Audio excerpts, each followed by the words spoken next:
아, 충분히 말씀하시지 못한 부분은 이따 질의응답 시간에 다시 말씀하실 기회가 있을 것 같습니다. 그리고 다음으로는 이제 최준선 교수님 진술해 주시기 바랍니다. 네, 안녕하십니까. 회사는 컴퍼니라고 하는데요. 콤은 빵이고, 콤은 공동이고, 팡은 빵입니다. 이하는 먹다거든요. 그래서 컴퍼니라는 것은 군대 조직과 같이 함께 빵을 먹는 조직입니다. 이 세계에서는 성자 독식의 세계인데 이거는 정치권과 마찬가지입니다. 성자 독식인 이유는 정치적 안정성, 효율성, 극단적인 분열을 방지하기 위한 것입니다. 그리고 명확한 성자 결정으로 선거 결과를 단순화하기 위한 것이고, 기업의 이사는 군대로 말하면 장군입니다. 장군 또는 장관 자리는 나누어 먹는 자리가 될 수 없습니다. 지금 현재 지난번 상법 개정으로 지금 기업들이 충격에 빠져 있는데 또 갑자기 이렇게 후속적인 상법 개정을 한다니까 아주 어려움이 심한 것 같습니다. 이번에 특히 특징은 뭐냐면 대주주의 경영권을 심하게 압박을 하는 것인데요. 대주주의 경영권은 경영을 주도하고 전략, 재무, 인사결정, 그 다음에 기업의 운영과 의사결정의 실질적 주도권을 갖는 것을 말합니다. 이 권한은 어디서 나오냐 하면 주주평등의 원칙과 의결권 비례의 원칙에서 나오는 자연스러운 현상입니다. 지금 이제 집중투표제가 도입이 되면 지주주 집단 간의 갈등과 투쟁이 장이되고 이 사회는 대리전 전쟁터가 될 것이 틀림이 없습니다.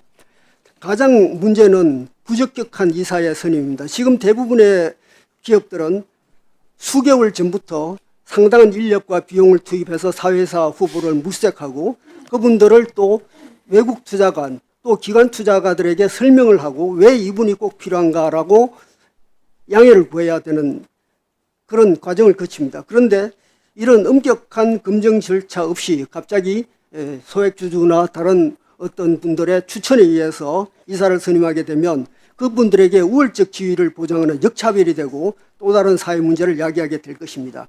원래 집중투표 제도는 폐쇄회사 중심의 제도입니다. 지금 자본 다수결의 원칙이 지배하는 대그룹에서는 이런 집중투표 제도가 도입돼서는 안 되는 것이고요. 미국의 교원연금도 집중투표를 채택하고 있는 기업에는 투자하지 않도록 하고 있습니다. 왜냐하면 이것이 싸움의 장이 되고 비능률을 야기하기 때문에 그렇습니다. 감사위원 분리선임 이거는 정말 그 감사위원 선임할 때 합산 3% 룰이나 마찬가지로 상당히 위험한 제도인데요.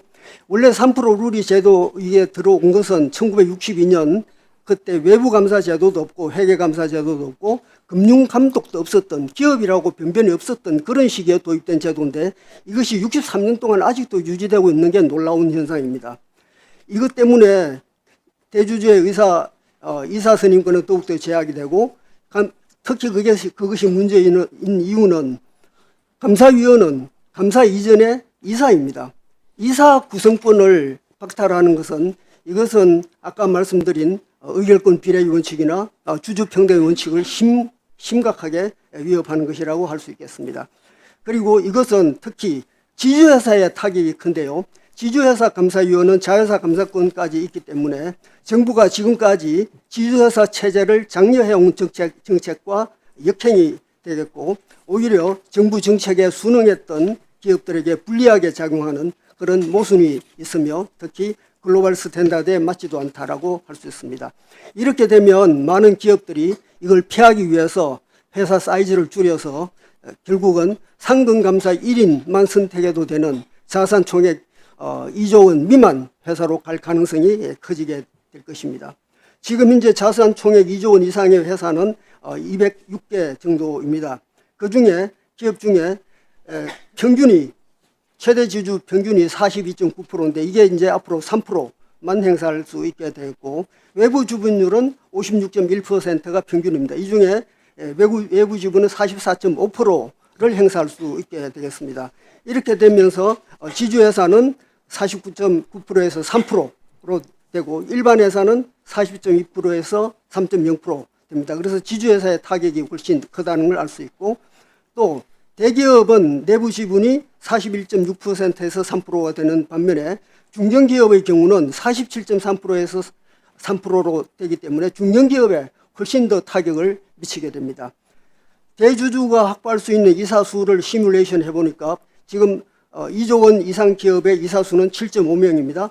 이 7.5명에서 미국에서 다당제 선거에서 많이 쓰이고 있는 선거 수학 공식을 적용해 볼 적에 보면 대개 동일 임기제의 경우, 그러니까 한꺼번에 모든 이사를 뽑는 경우입니다. 이때는 최대 주주 측이 확보할 수 있는 이사수는 겨우 7명 중에 겨우 2명에 불과하고, 시차 임기제, 1년에 2명씩 이렇게 한 경우겠죠. 이런 경우는 기껏해야 3명 정도 할 수 있습니다. 그러면 4명은 바깥에서 3명은 대주주가 임명하는 이런 결과가 됩니다. 이렇게 해서 어떻게 전쟁을 할 수 있겠습니까? 이제 특히 우리 한국의 굴지의 B기업의 예를 들어보겠습니다. B기업의 이사수는 10명입니다. 그 B기업의 경우는 외국계 자본이 특히 많습니다. 외국계 지분이 굉장히 많아요. 그래서 외국계 지분과 국내 지분을 비교를 해보도록 하겠습니다. 보면은 내부자 국내 기관 합계는 31.27%고 외국 기관 합계는 25.87입니다. 그런데 이게 지금 3% 룰이 도입됨으로써 이게 20.2%에서 대주주는 3.0%로 이렇게 확 줄어들고요. 또 상실 지분은 17.07%가 됩니다.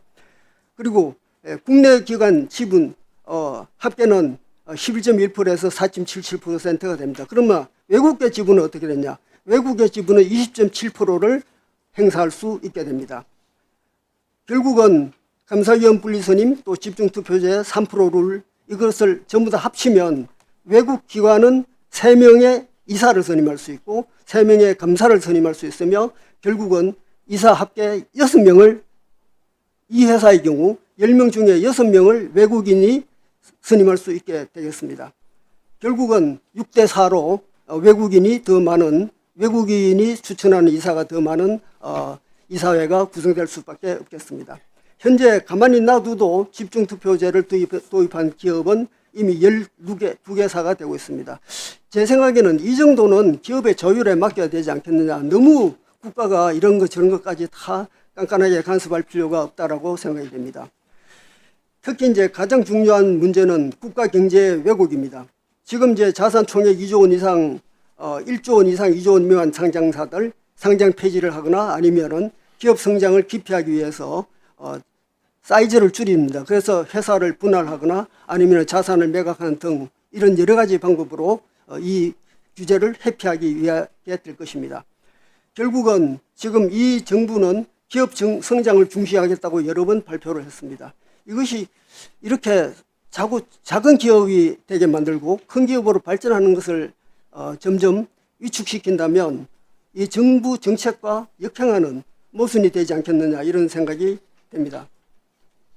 그리고 2조라는 것 자체도 심각한 문제가 있습니다. 이것은 2011년에 도입된 제도인데요. 지금은 우리 공정거래법에서 말하는 5조, 10조 정도로 올려야 지금 현재 경제 사이즈에 맞지 않겠나 이런 생각이 듭니다.